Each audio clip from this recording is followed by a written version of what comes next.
On one side, the United States and Europe are pouring billions of dollars into Ukraine. But on the other side, the same West may actually be financing Russia's war too. Sounds unbelievable? Let's break it down. Before the Ukraine war, Washington actively encouraged countries like India to buy oil from multiple sources, even from Russia. The idea was simple: keep energy markets stable and prices under control.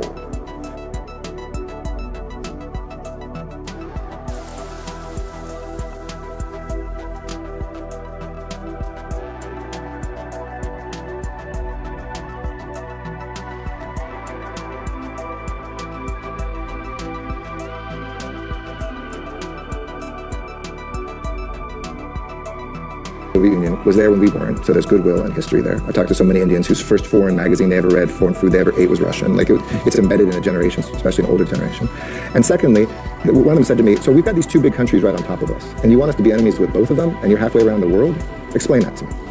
So we also have to be somewhat sympathetic to understand that. And third point, they said, and by the way, because you guys wouldn't sell us stuff, all of our military equipment right now is Russian, and we have existential crises on two borders, and if we're invaded tomorrow, you want us to be anti-Russian? So, once you get there, we kind of got past the ability of saying, oh, just follow America, you have to do exactly as we do.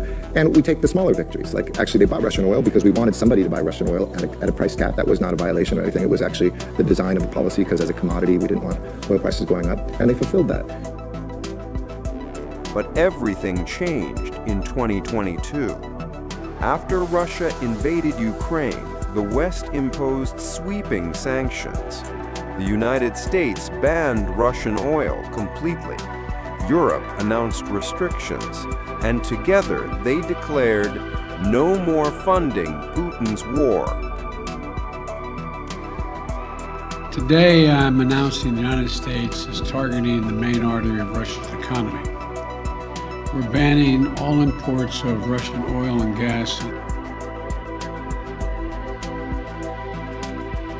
And here's where India enters the story. When Russia started selling crude at heavy discounts, India, the world's third largest oil importer, seized the opportunity. Massive amounts of Russian oil began flowing to Indian ports. That crude was refined into petrol, diesel, and jet fuel, helping India save billions of dollars and keep its energy costs low. But here's the twist nobody likes to talk about. Some of those refined fuels from India don't stay in India. They're shipped right back to Europe and even the United States. So in reality, Western economies are still powered by Russian oil, only now it travels through India first. So far, Russia's oil exports have not slowed down a bit from the war in Ukraine and international sanctions. In fact, Russia exported more oil in April than it did before the war. But Europe gets more of its oil from Russia than from anywhere else, to starve the Russian economy. But the sanctions didn't touch Russia's energy exports. That's largely because Europe depends on them. Those flows have actually increased to other parts of the world. Overall, Russia is exporting more oil now than it has in years.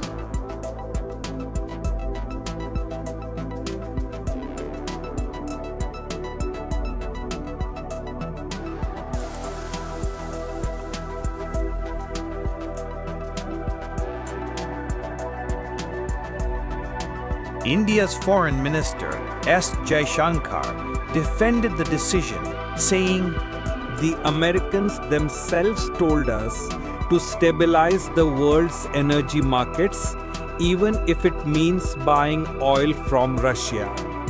And by the way, we also buy oil from the US, and that amount has increased."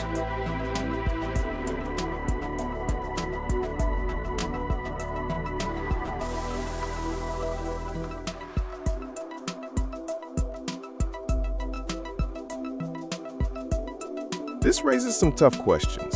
Are Western sanctions just for show? Is energy security more important than political principles? And is India the real winner here, securing cheap oil while balancing both sides? What do you think? Is the West secretly playing both sides of this war? Let us know in the comments below, and don't forget to like this video and subscribe for more global news explained.